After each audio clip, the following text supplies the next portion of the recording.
Right. Which one, the white one or the, yeah.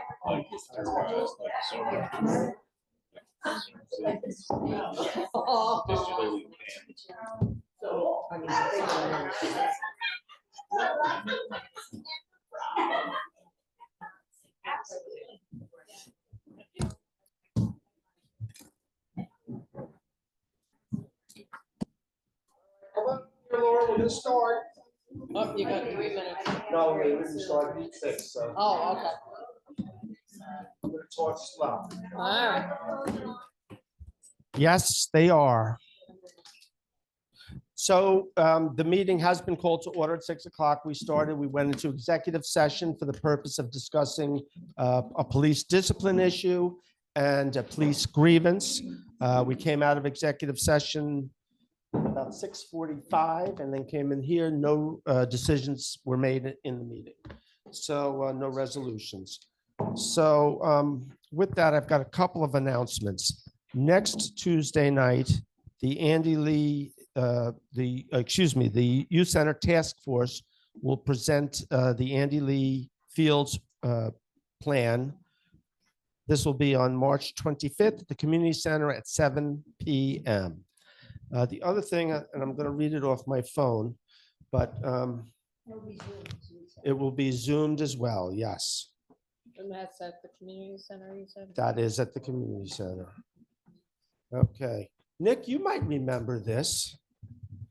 So, dear Chief Keefe, on behalf of the Police Association of Ulster County, I am honored to inform you that your agency has been selected to receive the Notorious Police Service Heroism for Officer Kevin Haynes in recognition of, oh boy, I need glasses, of his outstanding contributions to law enforcement and professionalism and service demonstrated by Kevin in your department. This award will be presented at the annual awards dinner, which will take place on May 28th, 2025 at Novellas in New Paltz. We will be reserving one ticket in the name of Kevin Haynes at the door. I hope you have a good time, Kevin. We will also be delighted to have you and members of your department join us to celebrate the well-deserved recognition. Once again, congratulations to Kevin Haynes on this distinguished honor. We deeply appreciate your commitment to law enforcement and your service to Ulster County, as well as the town of Woodstock. Sincerely, Scott Shaffrick, President of the Police Chiefs Association of Ulster County. So,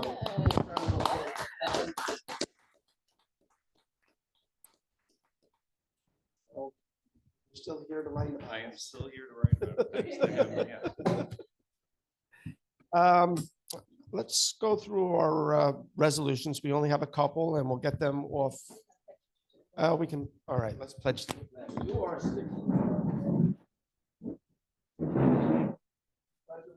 To the flag of the United States of America and to the republic for which it stands, one nation, under God, indivisible, with liberty and justice for all.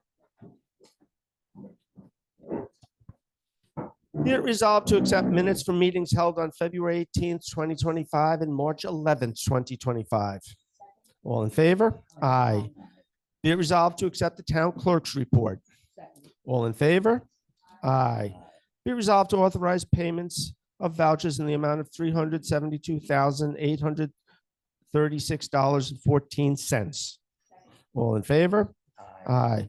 Be it resolved to appoint Francis Hoffman as acting assessor effective Tuesday, March 18th, 2025.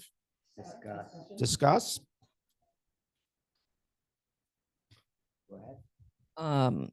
So for this appointment, is this appointment? Excuse me, it should be a 6-month appointment. Okay, so you read my mind. That's Yes, a this is- temporary.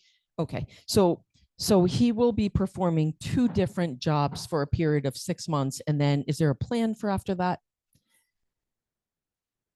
It is possible that he could qualify to be appointed acting assessor for a longer period of time. If he can get those qualifications, then he would move on to that position. And the board would have to act on that in 6 months. In the meantime, there's not a lot going on, but we do need to have an appointed assessor to make some notifications with the state. Okay. So he won't be doing a tremendous amount of work on this, but, you know, he'll be learning. So other town business will not fall behind because he's Correct. in a dual role. Correct. And he's, you know, he and I talked about it several times. We talked about it on Friday. He's very happy and eager for this opportunity. Thank you. Bennett?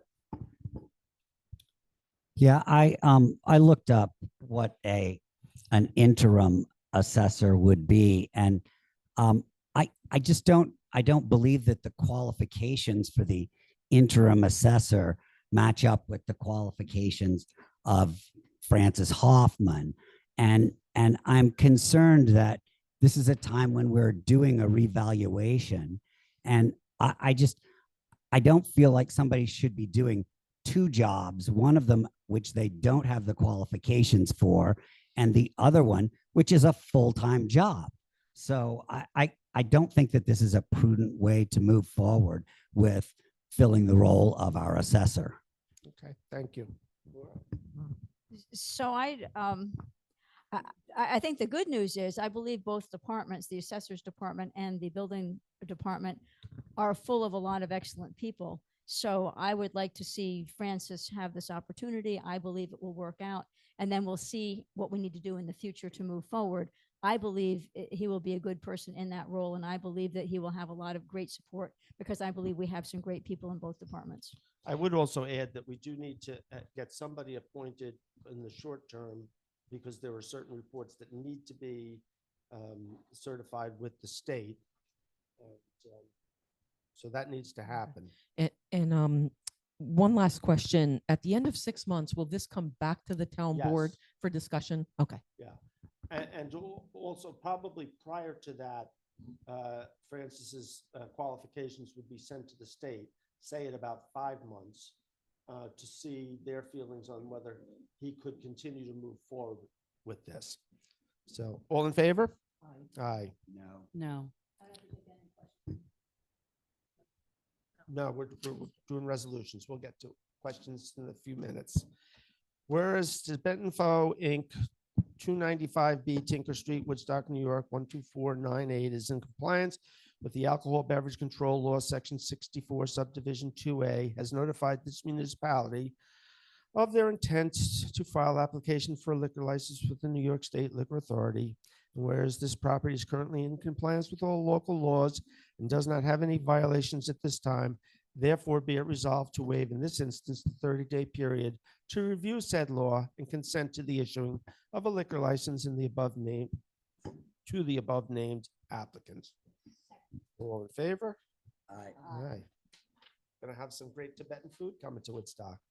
And last one, and then we'll get to our presentations. Be it resolved pursuant to Woodstock Town Codes, Chapter 162-12E in New York State Town Law, Section 155, the Town Board hereby appoints Robert S. Height as hearing officer, retroactive to March 3rd, 2025, to sit as trier of fact to determine the charges filed against employee discussed in the executive session pursuant to the written demand for a hearing submitted by said employee dated January 24, 2025. All in favor? Aye. I'd like to make a quick announcement. Yes. In honor of Women's History Month, I am organizing a monthly meeting in Woodstock. Again, this is in honor of Women's History Month. Organizing a monthly meeting in Woodstock throughout the year to support women and trans women survivors of domestic abuse. This is in coordination with a domestic and sexual violence crisis counselor, advocate, and educator. This program will begin in April. I will have more information on the date, location, and format in the coming weeks. All Woodstockers should know that they are supported, and people who are survivors need to know that they are not alone. Thank you.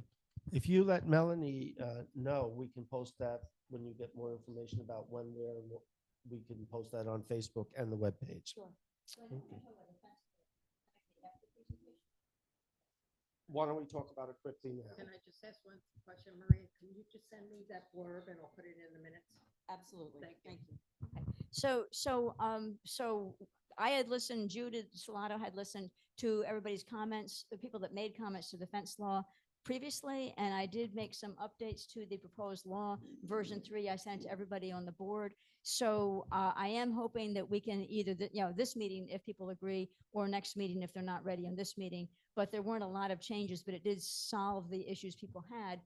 The next step would be to send it from the town board to the Woodstock Planning Board, the Ulster County Planning Board, and say we're going to start a secret process. So my question is the board ready to take that next step now? Doesn't mean we can't make changes later, but that does say we want to get the formal review starting so we can get this moving. I'm happy to. So Laura, thank you. I had 3 recommendations, and all 3 were accepted. So I'm ready to vote if everybody else is. Okay. Bennett, Maria Elena? Maria Elena? Can we do this at the next meeting, next town board meeting, vote on this? With the next town board meeting? give that you enough time? to review? Yeah. Okay, so Laura, I will Okay. have this on the agenda for the first meeting in April. Okay, Can you perfect. send the revisions that Did- sh- did that today. that she had are incorporated in the one that you sent? Yeah, Today, what I yes. sent today told you it was different between the one one I that you sent sent last week today. and this Okay. week. So it is the markup, it matches the current law to the latest version, but my email said what changed since you saw it last. And I put both copies in. It's not that long of a law, but I included both the one I sent last week and the one I sent this week, and both are markups compared to the current law. The one you sent this week was sent today. Correct. Right. Yeah, around noonish or thereabouts. And we'll have that available for the public. Oh, well, that's a good question. Well, it's not ready for public hearing. It tends to go through the other process No, before. no, we'll put the document. Okay, Yeah. perfect. Thank you. Okay, so Melanie, we'll do that tomorrow and we'll work on that resolution just so we have that on there. Okay. And Anula, you wanted to briefly talk about the tree law, the amendments from the tree committee? Yeah, so I shared with the entire town board the tree committee's recommended updates to the current tree law. And I wanted to poll the town board to see if you have any questions or concerns that you want me to take back to the tree committee. Maria Elena? You're good? Bennett? None. Okay. I have a few minor things, but we don't need to get into them. Okay. So, Laura? I'll have to let you know. Okay. So why don't we plan that I will have a resolution to move this the amendment to the next stage? Okay. So the resolution will be at the next town board meeting? Yes. All to right, move great, th- thank to you. move this forward. And I did want to say thank you to Michael Veach for bringing this up to the town board back in September and kind of sending over a reminder, which I appreciate. And I hope that this step 1 of strengthening the tree law will actually help us and help the tree committee to get some grants. They've got the drive and the energy to go for it. So this will help them. Excellent. Who's here to give the presentation for the housing committee? Sir? Up.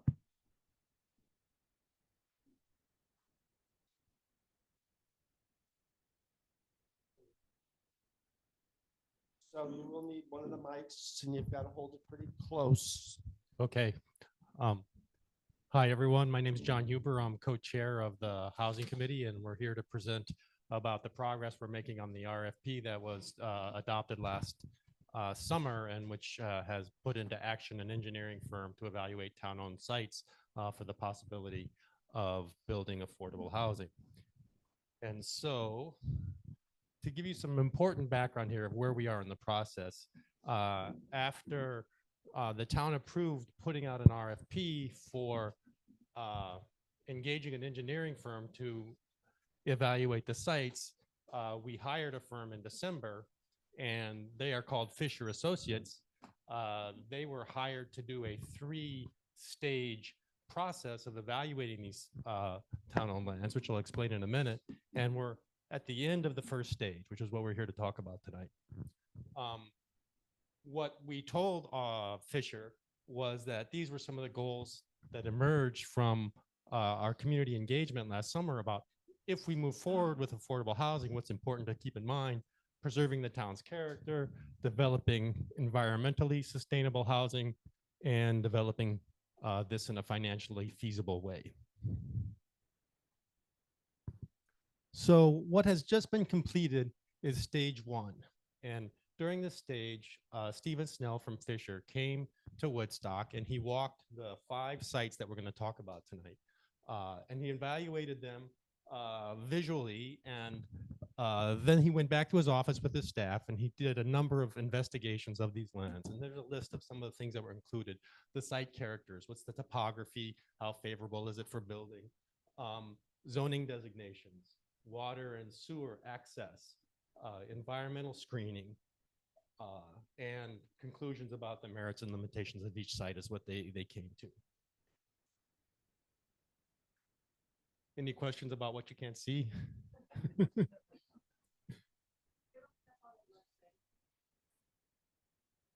So what we're going to do is move from 5 sites to 3 sites.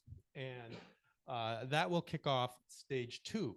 And here's where the serious work starts to really go into analyzing what's going on these sites. There'll be a careful environmental review, a hazardous materials review, a delineation of the wetlands. They'll provide buildable diagrams about where housing could go. They'll evaluate site drainage, sewer and septic capacity, whatever threatened or endangered species might be on a particular site. They'll draw connections of the sites to the community and how that works, and we'll do traffic studies. And then after that, we will narrow it down to 1 or 2 sites where we'll get more of a full-blown evaluation. So that's far enough in the future. I'm not going to talk about it too much, but this is the timeline here. We're in stage 1. We've finished that first stage, and we've got the recommendations from the engineers about what we should do. Then the town board will make a decision about what 2 or 3 sites to proceed with this more detailed study. And then later in the year, we're going to get site plans for 1 or 2 sites. So reminding you what happened in stage 1, they evaluated the topography and the vegetation on the sites. They looked at the zoning and the permitted uses of each of the parcels.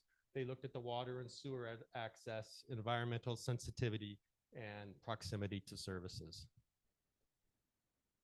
And these are the 5 sites. And what I'm going to do is go through them one by one and describe what Fisher concluded about the sites and what we as a committee felt after reading their engineering report.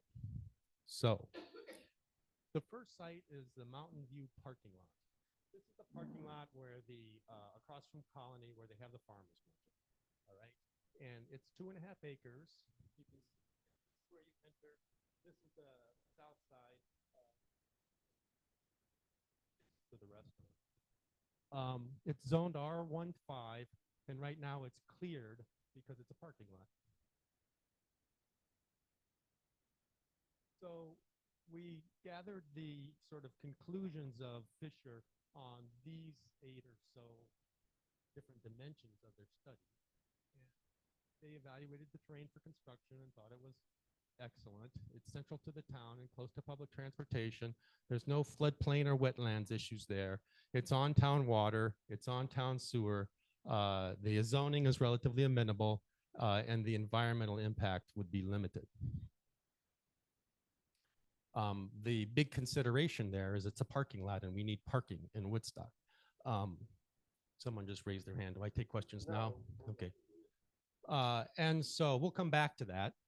We obviously are aware of how crucial parking is to the economy of the town, but we also don't think we're at the moment where we need to worry about that at this stage, and I'll explain. We also have to figure out what to do with the park. The second Rock City Road parking lot. It's the one that we charge for. It's the one next where that shares a boundary with the outdoor space at the Colony. It's 2 acres and it has favorable zoning, and it's a cleared parcel that's providing valuable parking. So on all these same dimensions, the terrain for construction, its centrality, its access to public transport, wetlands issues, water access, sewer access, zoning, and environmental impact of building there, it's ideal from in relation to the other sites that are being evaluated. And the biggest issue there is the parking. So we thought this was a site that had excellent potential for housing that needs further study, both of these, 2 parking lots. The parking issue needs to be studied, and we can't just start getting rid of parking spaces without figuring out a way to replace them. And then you'd have to do things like consider noise and at the second lot that we talked about, that's a particular potential issue because of the colony and the music that goes on there. The third site is this right here is 212, and this is Xena Road, and it's this property here. This is the parking lot where you enter the Big Deep and the Little Deep. And that's 27 acres. It's zoned R8. And it's an undeveloped site that's, as everyone knows, a very popular, at least in this part, area for recreation by people in the community. And it's, well, we'll go to the next page, we'll see what they think about it. They thought the terrain was not good because there's a lot of unevenness in that lot, and that it's not as close to the town center as you might want or to public transit, but the first 2 lots were the only 2 we're going to discuss that were in the middle of town. The next 3 we would call our sort of rural lots, our outlying lots, and this is the closest of those 3. It has floodplain issues. It doesn't have access to town water. The town sewer access is not completely clear. On the one hand, the sewage plant is right there. On the other hand, you have to figure out how you would get it there. And if you would build below it, it's a little bit more complicated than being right on the sewer. It has unamendable zoning. R8 is very restrictive, so that would have to be changed. And the environmental impact was considered suboptimal. It's a place that's of important recreational value, and it's also a place that has a lot of wetland, floodplain in it. So we agreed with Fisher that this isn't a good candidate for further study. It's undesirable because of the topography and the environmental sensitivity. And it's given all those things, add to that the fact that it's a really popular recreation spot for the town, and it didn't make sense for us to include this as one for further study in the next round. The 4th site has the wonderful name of 3 Mile Class LT21. I'm sure you all know what that is.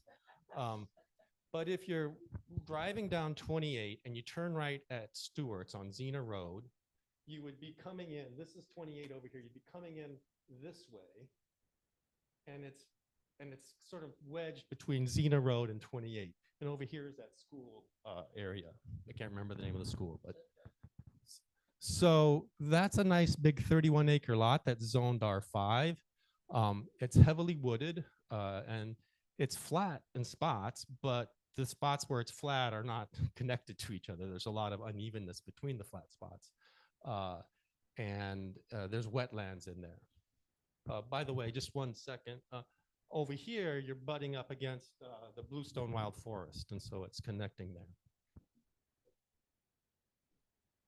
And so Fisher said that the terrain for construction there was average. There's some places you could build that are nice and flat, but as a whole, the lot has challenges because of these uneven sections. It's not central to town. It could be close to public transportation. There's not a formal stop there, but you could flag down a UCAT there. The walking access currently down the Xena Road to the road is 228.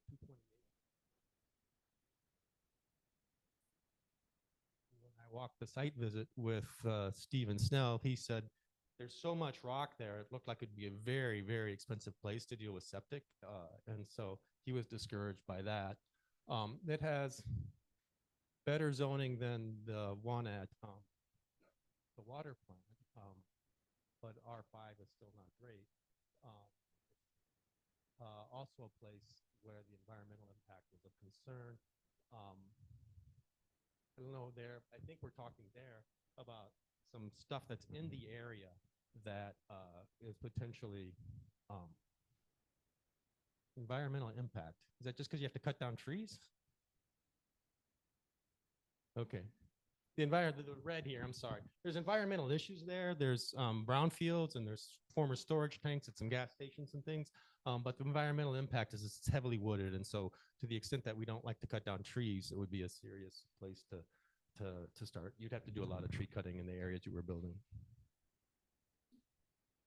And so we considered this one not ideal for further study by Fisher. It seems counterproductive to the conservation goals. The topography wasn't ideal. The access seems strange. It seems too remote from the town and didn't even sort of feel like part of Woodstock there to most of us on the committee. And so we didn't think that was something that we should study further. Finally, Xena Highwoods Road. If you're going out Sawkill after you pass the turnoff to the right of Xena Road, then you can turn left. So you're right there, and there's 11 acres here on 2 lots that are owned by the town. And this is zoned R3, and a lot of it is relatively flat. I'm sure no one can see this, but from here up, it's really flat, and below that, it's really uneven. There's some rock ledges and whatnot there.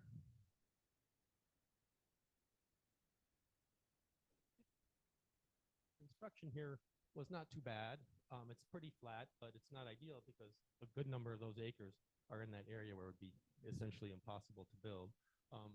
It's not central to town, but it's not, you know, on a highway pretty far from town. It's not close to public.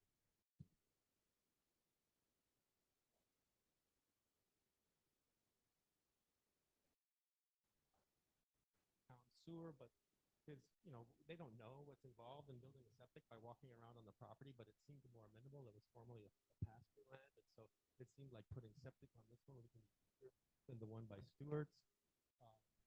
It's zoning.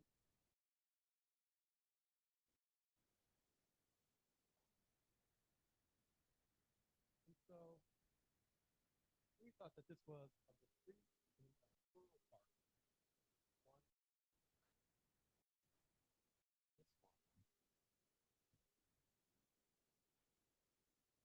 One, this one.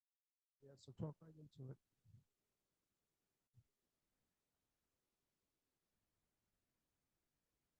So this is the conclusion about that last parcel, the one on Lauren Court and Xena Highwoods Road.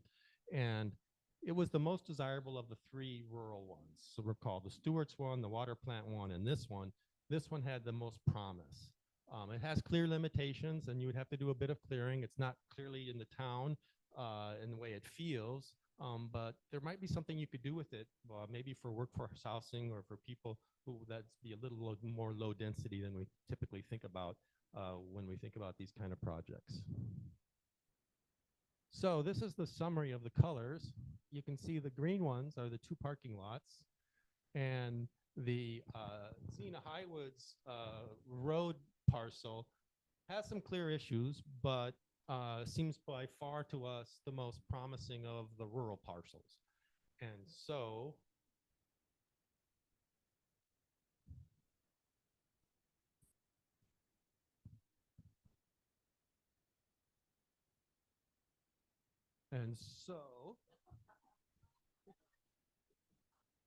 we propose those 3 sites, and we think that over the summer, the community will get a lot of information from Fisher Associates as they really start to dig in. Remember, part of what they do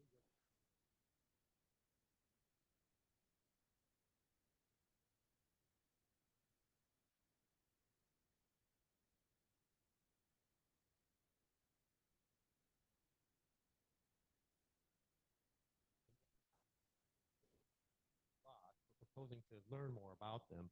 And really, we've paid for this service where they're going to do 3. And to us, these 3 seem like the most obvious ones to do. The 2 that we don't want to do just seem to have too many problems. And so we think that's the issue that we're facing.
I know one of them.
They can't hear it.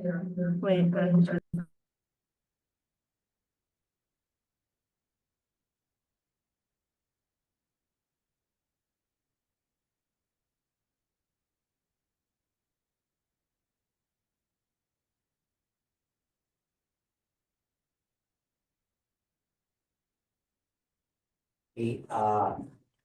Anula and I both had the privilege of sitting in on a couple of sessions with them when they were discussing among themselves exactly which of these sites, based on the consultants and various members each took a site, they ran through it, they had a full discussion of the pros and cons of what they saw and what they didn't see. It was really a great way for me to see that, and I encourage them to come forward here and make this same type of presentation. I just think that what they've done is really fantastic, and the committee and the consultant continue to work diligently. They don't have the answers on these things. It's like Jackie early just said. They don't know how many parking spaces. They don't know how many housing units. But they do know that they walked these sites and then they discussed among themselves. And now they've come to this consensus for us. So I just wanted to give you my appreciation. Thank you, Kevin. And you know, just to piggyback off that a little bit, it is conceivable when I talk to the committee and the consultants, that this could come down to a question that the town answers. We could take up the entire Mountain View parking lot and get 100 houses in there, or we could take up half of it, maintain 75 parking spots and have 40 or 50 houses. And that's what the next step is going to start to look at, possibilities for these sites. So, Just on the Rock City Road, when Stephen walked in there, he wasn't imagining filling this thing up with housing. He was finding stuff off to the left and keeping some of the parking and probably creating something of a park in there. And so all of the stuff, like everyone is saying, is in stage 2. And that's what we're excited to get going on. just let me finish with the board. No, Yeah, so thank you, very, very much for all of your hard work on this, and for, inviting, Bennett and I into the discussion. You don't have answers to it, we all want to move forward. I kind of echo what I'm hearing from Laura, you know, it's too bad, it's worked out this way, but it's too bad that our choices have 2 parking lots. But it is what it is. And so I would just encourage the group to collaborate with Complete Streets. And also to look at water capacity, just because town water is there, let's make sure that the capacity to house however many people is going to be there without causing problems to the rest of the town. And also traffic. We all know what Woodstock's like in the middle of the summer, so now we'll have residents potentially going in and out of their homes. And this is something for us to consider, but thank you, everyone, really. thank you. So what I'm gonna do is just, I'm gonna go across the front row, anybody? Lorena? Yeah. Can you come up here and talk? Because the camera is picking up, this is now picking up sound. All right. Should I Is this okay? People want to do more. You're all on that side. Alex camera's pointing over. All right. Thank you. So first thing, thank you for all your work. And I was on the housing committee for 5 years and we discussed all these properties years ago. So I have a little bit of a background. I appreciate this. I know that this was because ARPA funds needed to be done because other things weren't done that we had to move forward. I'm a little confused because my question to you was this done based on the current zoning or the proposed zoning? Current. So because the proposed zoning that was dropped off October 15th, 2023, and we're supposed to be addressing that this year per our conversation, Bill. I feel like it's premature to decide the 3 places because those proposed zoning completely in the local zoning, what type of housing, the conservation subdivision, they're all separate and they would definitely affect every one of these potential places or town-owned land, and that's why we're looking at town-owned land. Because it's cheaper, just so people know, I don't think you mentioned that. Did you have? So We're gonna restrict this just to questions, so if you have a question. are you just gonna restrict me, Bill? I'm trying to I actually know something and I'm trying to have. a Okay, but conversation. this is I wanna not, know what it's about. this is not for. So I think it is premature Do you have a question? it is a comment that's really important. Okay. If you guys are gonna go forward making 3 decisions based on these. And it's only looking at the current zoning when we're still gonna be working on this year, proposed zoning, it seemed like a waste of money. Have you thought about that, offer to that what's gonna happen in conversation with the town board? Well, we don't know what's gonna happen to the zonings, and we had to hire Fisher Associates, and there's a contract with them that has a schedule, and so we either don't take advantage of that, or we do what we're doing. Okay, so on all of these different ones, have you thought about that people who have multiple jobs need cars? And if you don't have cars in the 2 parking lot, you don't even have spaces for regular, but will they have car spaces? Or the fact that it's too expensive to shop in town? This is What Jackie was. this is what we're gonna get to. No, but you're making decisions. We're based not on this making any information. decisions. Yeah, We're looking- yes, you are. we're You're looking gonna at- pick 3 out of the 5. Well- And some of them are actually potentially better than the parking lots. Okay. The engineers disagree with you. So let's go to the next, Laura. I'm sorry. Okay, so thank you to the Housing Committee for your work. Thank you for your presentation.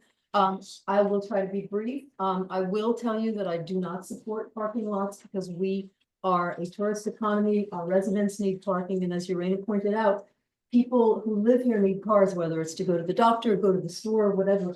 And to assume that you can house people in a parking lot is a very sort of urban idea. I know Fisher is based in different cities in New York State, but I don't think that that's the solution, and I would hope that the town wouldn't limit itself to 2 out of 3 studies being done in a parking lot.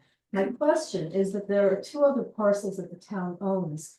They're adjacent parcels. They're very near the 3 Mile Class LT 21 parcel. They're separated only by the back of the parcel that houses the Sudbury School. And they total 78 acres. One is 45.71 and one is 32.45.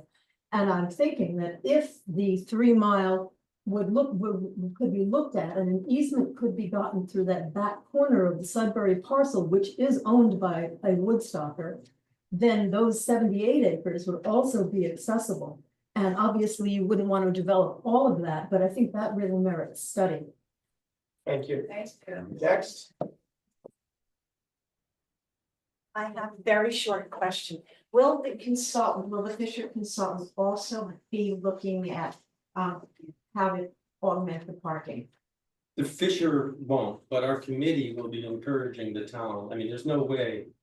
And The Fisher won't help us with that. they'll help us with traffic, but they Okay. won't help us with where were you gonna find the supplemental parking. Now, I can tell you a couple things about that is he looked at the upper lot, I call it the holiday lot, but it's called the Rock City Road Yeah. lot. And he thought that you could get a lot more parking there just by actually reconfiguring. And so you could get things there. There's possibilities on the road that go behind the Mountain View parking lot to have diagonal parking. And we've discovered that you could actually expand the parking lot at the bottom of the hill that comes down from here. There's the easement for the property here allows parking down below, and so you could take advantage of the playhouse and let them make money in the summer, right? And so we don't want to suppose that we have an answer, but we want to argue that there might be one out there. But you're So let's, keeping your mind. yeah, open let's to not other assume it's an impossible problem to solve, and let's not pretend that you could have housing there without solving the problem. The town needs the parking, we recognize that. Thank you for really looking at this whole picture. You're Thanks. welcome. Hi, David Wallace. Thank you. Sorry. Thank you so much for doing this hard work, first of all. Could Fisher also consider the proposed zoning when they're doing the study? That way it would address in some ways what you're in is thinking, and wouldn't probably, throw them too much to time wise to consider that. Yeah, we can certainly propose it. I'd just like to say one thing, because that's come up a number of times. Deborah Dewan is on your committee. She knows that zoning flows inside and out. So there already is a committee member on your committee that can help. And it's a good point. What if that gets, it may not get approved, it may get approved someday. What if, but Deborah can certainly help in the conversation of what it might look like if it did get. Anybody in that row? Next row? Back row? Rebecca? Please come up here. Thank you.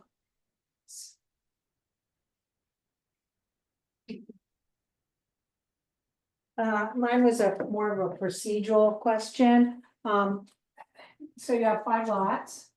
Did the town board give you, and I apologize for not knowing this, but did they give you 5 lots to choose from? Or 10 lots, or did you just look at? No, we started with an inventory of every lot that we had. And we started this over a year ago. This is one of the things that Catherine spearheaded. We worked with the guy named Kylord Farmer, who's in the Ulster County government, who helps communities with housing issues. And we evaluated the lots first ourselves. And through that process, we came up with a few more than 5. And then as we got to the end, we thought that there was 6 or 7. I remember, I think one was, could we expand Woodstock Commons But it turns out that that's not town-owned land and it's what's left there is a floodplain. And so, or wetlands or something, so. Then, and not to be contentious, but did the thought process of the elephant in the room that we are in on 76 acres of town-owned property, because Como is what, 76 acres? Did some section of that, because it, and I don't mean getting rid of soccer fields, but it is 76 acres, which seems to me like a better theory and proposal, because it would have access to town water and town sewer, and probably a lot easier than the parking lot, because both of those parking lots were put there for a reason. The town bought the old Mondale Bank parking lot, for those old enough to remember the Mondale Bank, because we had no parking. And then they got rid of the woods that were Mountain View Avenue, because that was all woods, that whole section. And clear cut that because we had no parking in town. We still have an issue of not enough parking as it is. And frankly, saying the possibility of more parking at Andy Lee Field, let me tell you something. I'm parked in the lower lot. I have a handicap sticker on my car. I have chest pains from walking here. We don't have proper handicap parking in the town of Woodstock to begin with. There's not enough, and it's too far for older people to do. So, what's that thought? I mean, I'm just curious. I can talk about Como. We started our process thinking Como was off limits because of the easement with the Woodstock Land Conservancy. We recently discovered that we were wrong about two small places on Como. And they're very small, though. One is basically the area between the parking lot at the bottom and the historical society, and there's a little triangle of land there. Another's a little bit on either side of the parking lot at the top. So I actually contacted Stephen Fisher and said, could we consider this if the town wanted to? And he said, yeah, you could substitute that for one of the other three under the terms of the agreement. But if the town board wants us to do that, we can. But, you know, I was out here over the weekend walking these lands, and I think they might be able to include housing, parking expansions here. But it's hard for me to see where you would do housing. To me, there was so much effort that went into creating this easement with Woodstock Land Conservancy. That seemed to me one of the most contentious things you could propose to do, and so. And I would Almost as agree. contentious as putting in that easement It- with the it does- conservancy. Hold on, let me answer. It does permit for governmental use, but housing would be a stretch. No, I read the easement, it's permitted. Housing? And the part that's called section B of the map, which is down around the parking lot in that area. How many houses could you But put in there? you couldn't put in any, and the part of the parking lot is in a floodplain, and the part above that's very small, and so. So we did our homework on this, but we didn't find a good pathway forward using the Como property. Any more questions? I just want to say one more thing. I'm a member of the housing committee, and I just want to encourage everybody here that one of our goals is to do a lot of community outreach. There will be some kind of event in the summer when we present the next stage of this and invite the community to come. We have an email list. We publish a newsletter, thanks to Rebecca and the committee. So if you're not on our email list and you want to learn about the day-to-day, what we do, contact me, Rebecca, anybody in the back row. We'll take your name and number. Thank you. down. John, thank you very much. Thank you.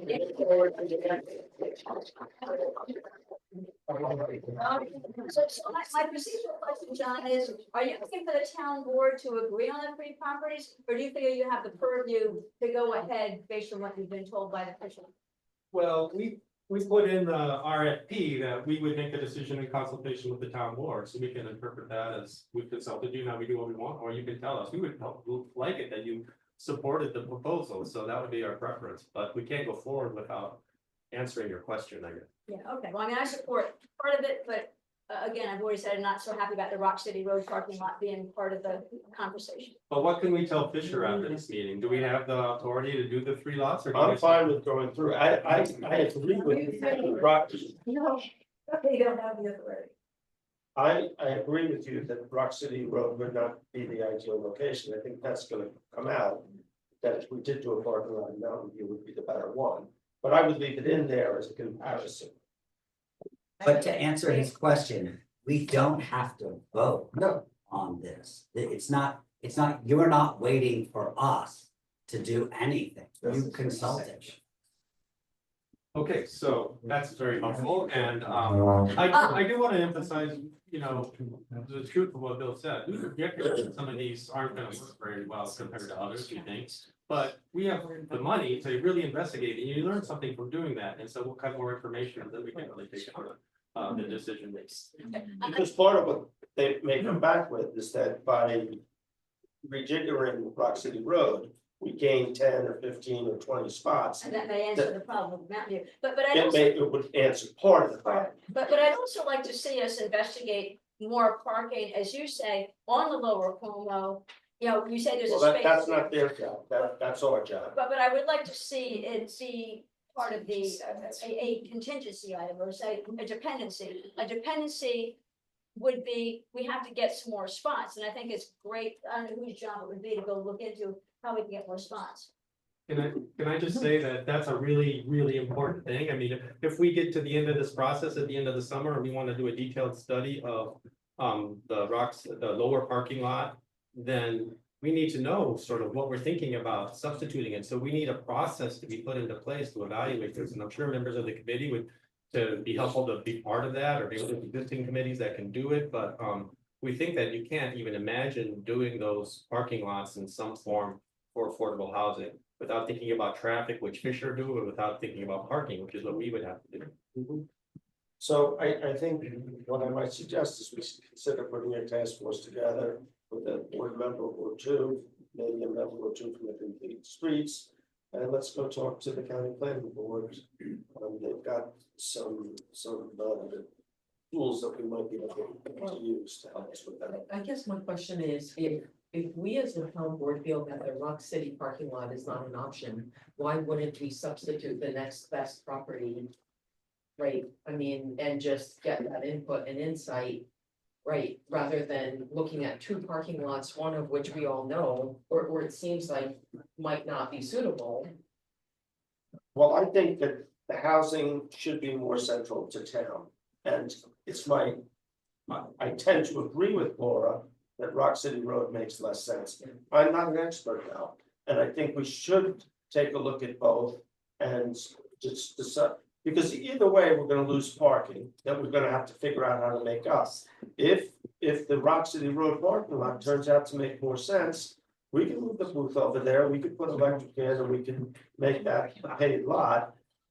So I just because we don't think it works, doesn't mean that it might not be the best alternative.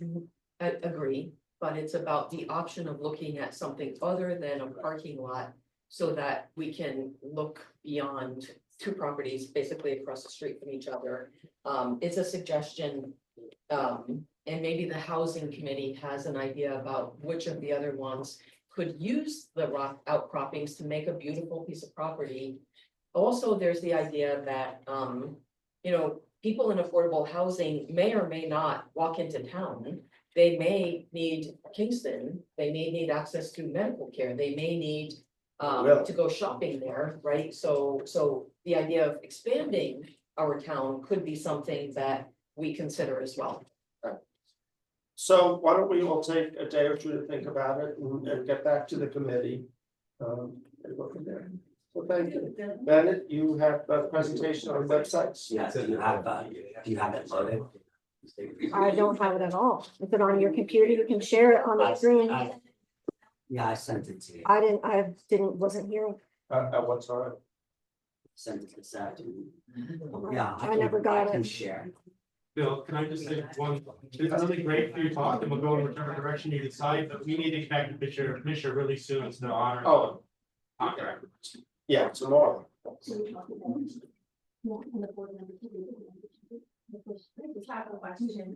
Yes. May I see it's going on. Give the microphone. Well, Is this There is no microphone. Yes, there is. Oh, It's right okay. here. I just have a question. Thank you for all your work. It's amazing. Thank you for your heart, soul. Does who's Fisher Associates? Do they live in town? Have they been in town?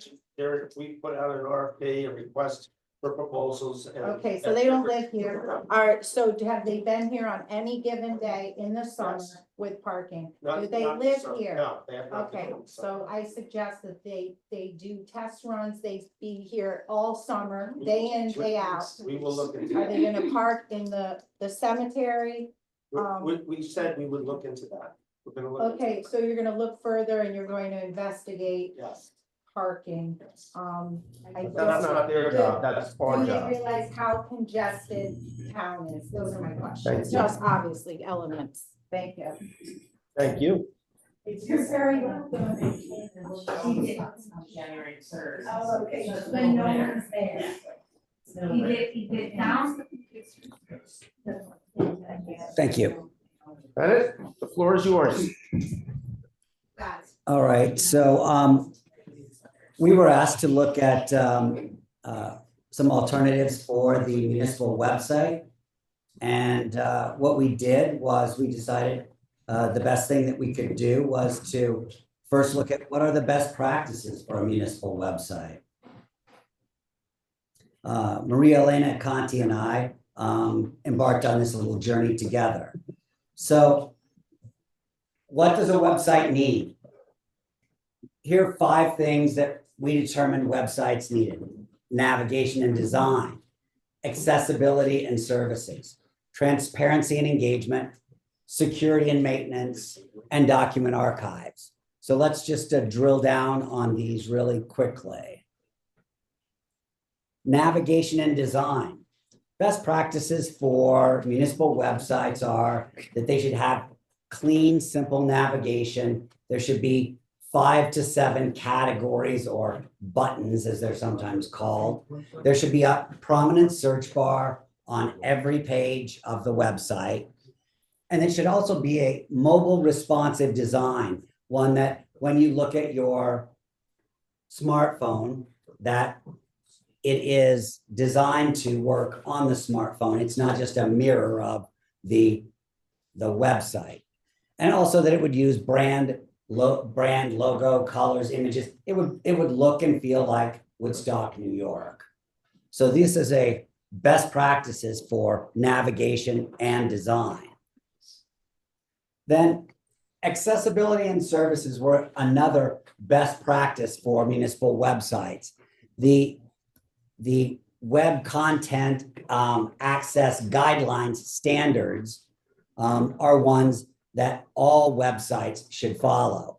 There should be text resizing, screen reader compatibility, and best practices also has online payments for things like taxes and utility, online forms like permits and licensing.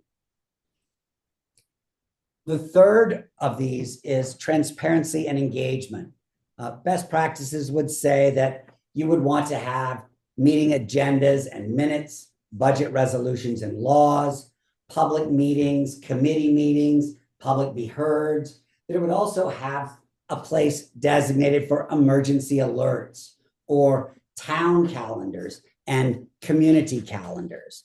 And then number 4 was that it would be integrated with social media feeds and surveys and also with newsletters. So this is best practices for transparency and engagement. The next one is security and maintenance. Best practices has that it should be HTTPS and there should be secure payment portals. Best practices also say the backup should be regular and the secure update should take place. There should be a clear privacy policy and there should be a CMS that's easy to use and update. An example of a CMS would be WordPress.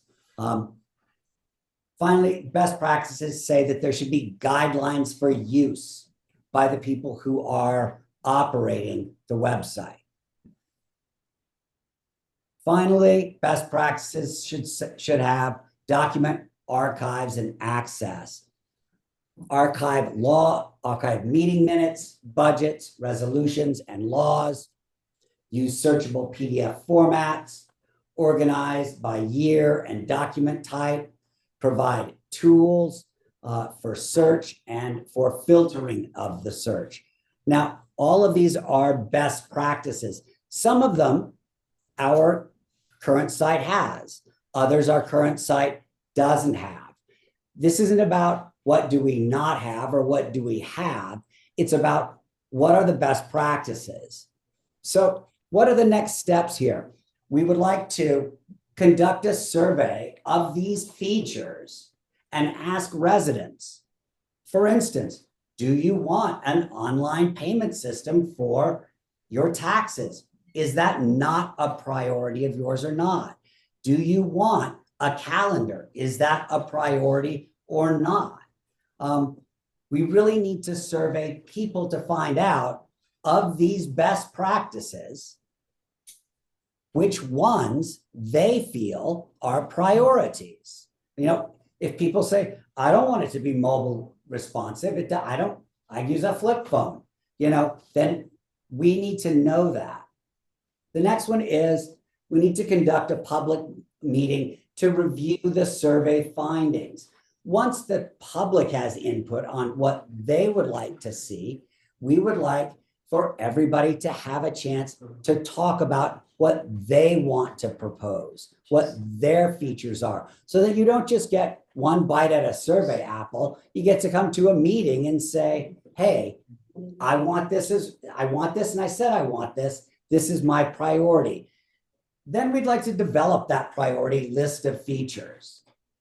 We would like to review the priority features with our current IT vendors. And I say this because payments go through the town clerk's offices. These things might not be something that we can just put up on a website.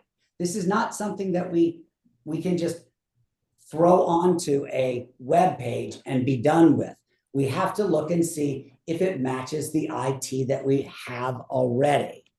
We would then want to develop a budget. We would want to review the municipal website designers and service providers that call me weekly. And then we would want to put out a request for proposal for the vendors.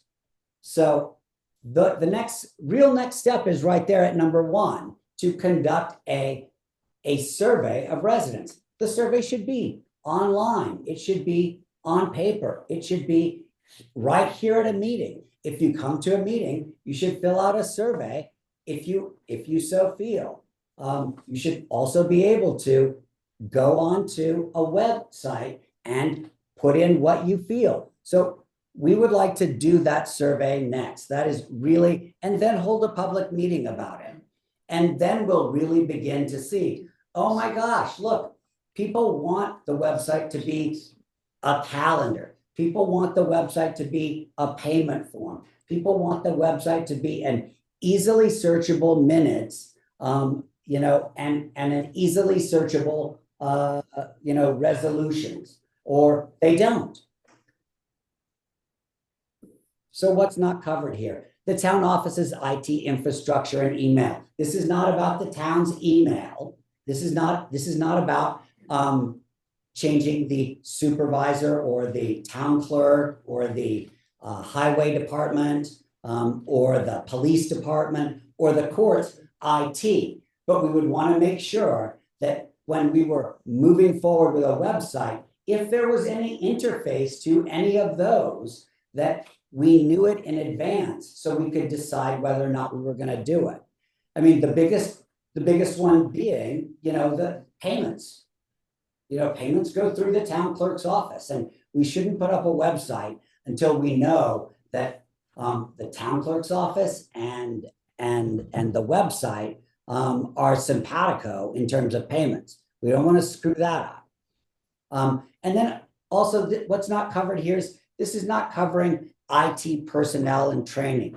You know, right now there isn't an IT professional on staff. We have a contract with an IT consultant. So for instance, sometimes when there's a problem with infrastructure at the PD, a member of the town's bookkeeping staff goes down and helps with the IT, because the IT consultant can't be there immediately and the PD needs it immediately. So that IT personnel and training is not covered here. So how did we develop this? All right, that's a really good question. We reviewed the neighboring websites in Olive, in Shandaken, in Ulster, in Red Hook, thank you, in Hurley. And we looked at what their features were and what their websites did. We compiled that features list and we input all of those findings into Chat GPT 4.5. That is a research-based paid model AI. And we asked it to come up with best practices and compare those to those towns that we had just put in. We compared AI findings with our findings, and then we built this presentation to create next steps for everyone here. So that's what we did. And if you've got questions or comments about it, we're happy to entertain them right now. But what would be better is if you email these questions or these comments to us, because what we want to do is we want to create a survey, and we want to create that survey of features. We want everybody's input on that form. So I will give this to you to put up on the town's website, and everybody can give me comments, or Maria Elena can take comments as well. But if you have questions, I'm happy. So you're not ready to make a recommendation on a vendor? We're far from that. So what we want to do is No, next. You don't have any recommendations, so we'll put together the survey. You'll put together a survey.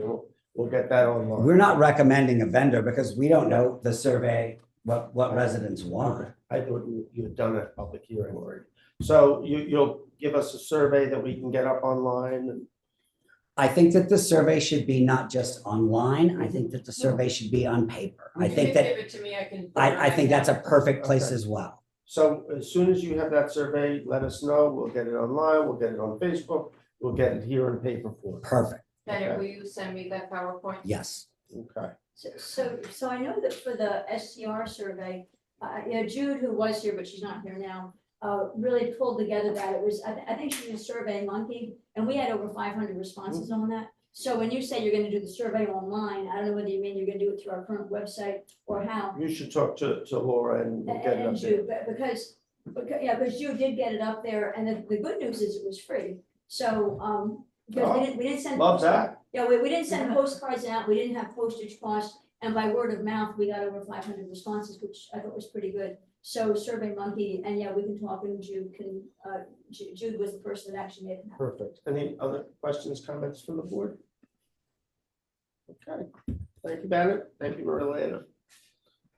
You had a question about this? Yeah, just the timeline. When are you expecting that we would be, or you would be making a recommendation for an actual website that then will get on to our town Good question. page? Sounds like a lot of stuff. I'm just curious when you're thinking that's gonna actually happen. I think we could develop a budget and be ready to get that into the town's budget by the upcoming budget cycle. Therefore, we could get it paid for by then. Pay a budget for what? To develop a website and to pay for it. Well, what's the timeline? The timeline, For the When is the survey. survey gonna come out? the survey will come out in the next 2 weeks. Okay, perfect. And then, so when do you envision, how long would you let that set? Maybe a month, 2 months? I don't know, I'll consult with Jude and find out how long it took to get 500 responses. Well, I'm trying to remember, I know we cut off the middle of December. I thought we had at least 2 months. I have to go double check my notes, when we started, I'll ask. we cut it off the middle of December, and I thought it was. That was your time to get for budget. Yeah. That'd make, yeah, it's plenty of time. So it's conceivable that we could have something, public hearings, public discussions, over the You late could spring. probably have something before June. a public meeting to review survey findings and developing that priority list, you could probably, So then if you're talking about March and April and part of May and then June for developing a list of priority features in July, reviewing with our IT vendors, that can be ongoing. Yeah, that could all start. So developing a budget, I mean, you start to develop the budget over the summer, so. But don't we almost have to have, I know from the experience Melanie and I went through when we did this last year and came up with a recommendation that the costs varied widely from vendor to vendor. So we almost have to have a vendor picked out. Well, I'd like to figure out what the town's commitment to a new website is in terms of monetary budgeting before we go out to vendors and ask them what they charge. I'd like to know if there's only $10,000 in the bucket, or is there, $75,000 in the bucket? To me, these questions about budgets are about our priorities as well. If this website is a priority, then we will develop the budget that has it. Well, I can tell you that I get a lot of feedback from folks who don't like the present budget or I do too. they don't like the present budget either, but the present website and have pushed to see something more efficient and better. And so I would say it's a priority. We should get on it, not let it lag. Then definitely if it's our priority, then it needs to be our financial priority as well. I agree with you. Yeah, thanks. I liked that a lot. I thought that was very refreshing and long overdue. I would wonder, of the neighboring sites that you investigated, the different towns that you checked out, and I would have also encouraged you to look at New Paltz, which has a pretty clear, really great site. Was there one that stuck out that people could then take a look at as a potential best practice example today? No. So some of them were very robust with some features, but some of them lacked some of the things that we have that we like. I mean, it really is, it's a hodgepodge. Just really quickly, I think based off of what you're saying by your step-by-step, I've had experience doing negotiating contracts with HRIS software firms and different companies, right? After you do your survey, if you get what's important for everybody in the town for features, take that list to each vendor and then ask them for a quote. You can share the quote with the community and with the rest of the board at that point, but in my experience, companies and vendors are more than willing to do that. If you give them a list of kind of what your needs are, they can put together like a very basic presentation package for you, and that would be really easy to share with everybody. So just a small suggestion. Last question, then we're going to publicly hear it. Rebecca. I'm just curious, did you contact the Association of Towns and ask them if they had or knew of any models in New York State in general, not just looking at Ulster counties, but there might be other areas, and they may know of somebody that's specializing in municipal websites for like Saratoga or someplace like that. So we did look at best practices that they had for municipal websites, and the vendors that are calling are the vendors that advertise in the Association of Towns magazine. So we could dive deeper though and rely on them more. I agree with that. Thank you. Jackie, public be heard? You're right.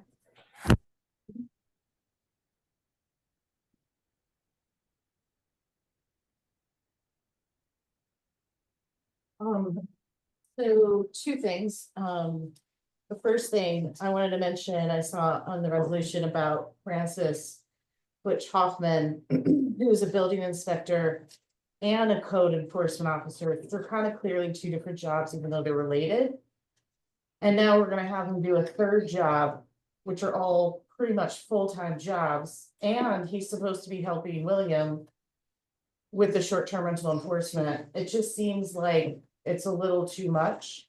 I would hope that the town board seriously considers and starts now searching for assessors that might be able to take that position, and also maybe some help But it seems like for one person, that's a lot of power in our town. The other thing is, we had a conversation that you guys were going to talk about, I thought it was the last meeting, then you told me last week, this meeting, about the proposed zoning. That you were going to do, Laura will address that at the end of the meeting. at the end of the meeting tonight. So that's what I'm kind of looking for, and I wanted to be able to make a comment about it, but now I can't, because you guys haven't talked about it yet. So isn't public be heard at the end? No. Not tonight. No. Usually public be heard at the end. You're still gonna talk the about public it. and you're speaking. Yeah. I know, but you're at the end of the meeting, so you're gonna talk with Laura. Bill and I haven't talked about when's the right time to talk about what we're doing with the housing. Why don't you have a zoning. very quick Okay. rundown? Thank you. Okay, so what we're talking about, and I've talked about this with several people, and as we know, the zoning code, the zoning update, proposed update was chapter 202 and chapter 260. 202 is the subdivision law, 260 is the zoning law. 202 is about a 90-page law, not 90 pages of new information, but the law itself is 90 pages. The 260, the zoning law, is about 300 pages, not 300 pages new, but 300 pages. And so when we had a public hearing before, people come and they're talking great generalities. And what I and others I've spoken to believe would be helpful is let's have a series of 4 public hearings and 4, well, maybe 5, but lay out for each public hearing what the topic will be. So the idea is that in April, and the idea is we would have these discussions the second meeting of the month. So the first discussion will be chapter 202. And the idea would be, instead of having people come and talk about the whole thing and make generalities, let's get specific. So the first of the 4 or 5 meetings would be, we're going to talk about chapter 202 and what changed in chapter 202. So, and by saying this now, people have about a month to get ready to come say what they think about chapter 202. And this document is of course online. There's a marked up copy and a clean copy, so you can see what's different between the current law and the proposed law. And if you want to see the proposed law clean without markups and read it, you can. So that would be the idea. In April, we would do chapter 202 in the second town board meeting. The idea is that of chapter 260, we'll break that into 3, possibly 4 sections. So every month in the second meeting, we'll address a piece. So then people who want to speak to the public hearing will be asked, talk about the piece we're focused on and be specific. I don't like, for example, second ADU. The part of the zoning is we can have a second ADU. If you don't like second ADU, specifically say, I don't like the second ADU idea. So people need to be specific. And the chapter 202 talked about the conservation subdivision. So if you don't like that idea, say, I don't like that idea. So you can, based on what you see marked up, talk about, well, I don't like this section or that section and what you're proposing and why, so that we can really kind of do a deep dive of each piece. And then we may, based on the feedback, the town board certainly is open to making changes to what's there based on the feedback. But in my opinion, the feedback we got before was global statements about, oh, the whole law, greedy developers.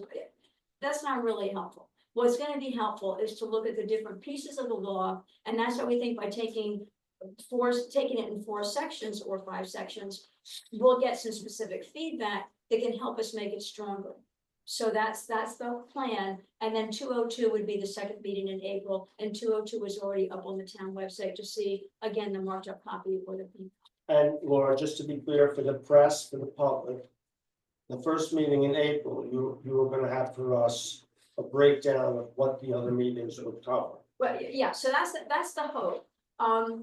And I've been in project management long enough to not make a commitment unless I'm sure it's really, really a commitment. Yes, I'll call it the hope. The plan for the first of these meetings, which will be the second meeting in April, the plan is at that meeting to be able to lay out what are the other pieces we're going to do? How will we break up 260? Yes, and also my hope is to start each of these meetings with a reminder of how was it and what's changed of the part we're talking about in that meeting, so that people have a reminder of what's changed and we'll be talking to the changes. So I think that's a great idea. Okay, hold on, let me Thank you. start your clock Okay. again. Now you can finish your comments on that. So I think it's a great idea, and I appreciate that you guys are actually now gonna start working on that. And I would just say, I think what you're trying to say, it sounds like, is that people who have, when we look at little pieces, to come with solutions for that section, specifically what don't you just don't want. complain, but come with an actual solution. But my one thing I want to say to the town board is, please, please, please, have Nan Stolzenberg, who is an actual consultant, who studied this, planning board, Ulster County Planning, somebody who, if you're gonna cut out, because I've gone through the 3 revisions myself. So if you're gonna cut out pieces when we go through those sections, to talk to somebody who, this is what they do for a living, and to understand what the future ramifications of that action would be.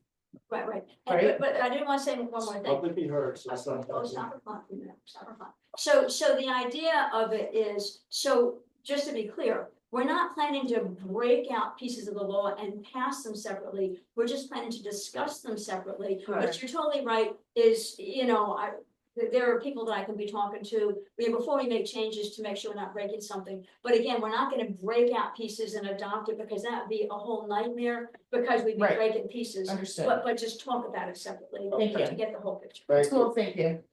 John Ludwig. Thank you. Very quickly, because I don't want to spend a lot of time on this, can you share any thoughts you have for filling the potholes in the town parking lots? Yes, we have gravel coming in the next couple of weeks as it dries out a little bit and start to get creative. Thank you. You know, it was done 4 or 5 times last year. Yeah, it's gotta be done. I know, I think. I know that a number of highway superintendents, Donald's in our town and in other towns are greatly frustrated because of the weather cycles, that potholes just seem to come back a lot quicker. I know in my own driveway, I don't know whether it's freeze, frost, whatever it is, it just, the repairs are not. So the other thing, I want to reiterate, you announced at the beginning of this meeting, and I want everyone to understand. Because it was just, I think it just was announced today, next Tuesday, 7 o'clock at the community center. The Youth Center Task Force will be giving their update. And I want everyone to be aware of that. I believe, I was here for their January 21st update. And I believe they're proposing, I might be wrong about this, it's the largest capital project ever in the town of Woodstock.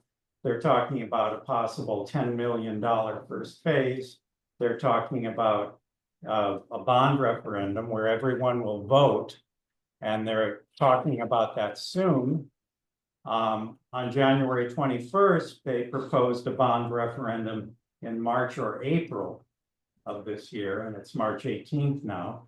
So I don't know if that's going to happen. A bond referendum, again, community center next Tuesday, 7 p.m. Please, everyone be there. A referendum, of course, is the purview of the town board. It's not up to them. So I'd like to understand what the town board, because they're proposing it soon, it's time to talk about it.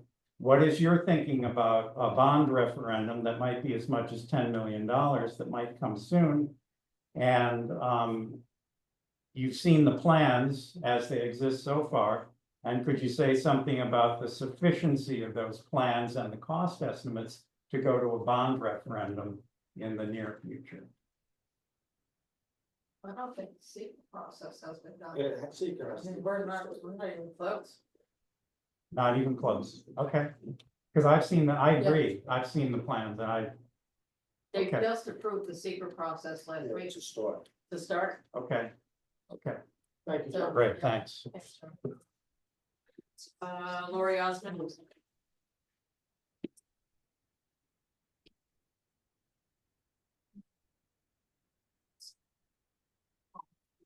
Just one quick thing, when there's a public hearing on the Youth Center Task Force, of which I'm a member, you have to wait at least 45 days before going to bond. So it doesn't, and it's not determined when by the Youth Center Task Force, that's determined by the town board. So I just wanted to add on to my comments on the housing presentation. I agree that limiting 2 out of 3 studies to a parking lot is not a good idea, particularly when one of the parking lots seems to be deemed undesirable by a majority of the board. I also feel that assuming that people who need affordable housing don't have cars and need to be housed in parking lots is kind of insulting. You know, we are a rural community. People do need to get to doctors. I would say the majority of people who grocery shop, who live in Woodstock and grocery shop, go to West Hurley or go to Kingston. I don't think that it's imperative that they be housed in the middle of town. And I do think that exploring at least one other property would be wise. The other thing I just wanted to raise, I know they talked about septic feasibility with rock and everything. I'm sure the housing committee is aware of this, but if you go to the Omega Institute, they have something called the Eco Machine. It's a reed bed water filtration system that's been there for a couple of decades. I've been there myself. It processes up to 52,000 gallons of wastewater a day. And it might be a very good alternative to consider in building any type of housing project. So thank you. Mike Mulvey.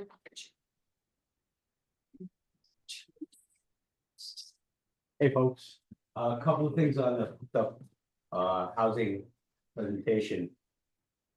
I support what Councilperson Portis and Ms. Osmond said about not narrowing this field, spending more money, narrowing this field down to what could possibly be unworkable solutions. We need a couple other alternatives considered, and we should consider a few other things. I'm not going to hammer home about how that Mountain View parking lot is where a fire truck, an ambulance, or the UCAT, it constantly needs to turn around.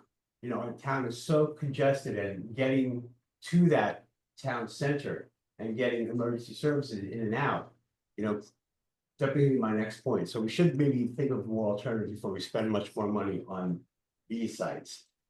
Is that we should be considering other planning issues. So with the refurbishing of Bearsville and hopes that some more of our tourist money will come back, we're going to be back to the same problem we've always had. Okay, and the idea of, if it worked out, in my mind, that Stewart's project, you know, would be wonderful, because we'd be forced then to confront how to get people in and out of town, while at the same time housing people outside of the 375 212 corridor.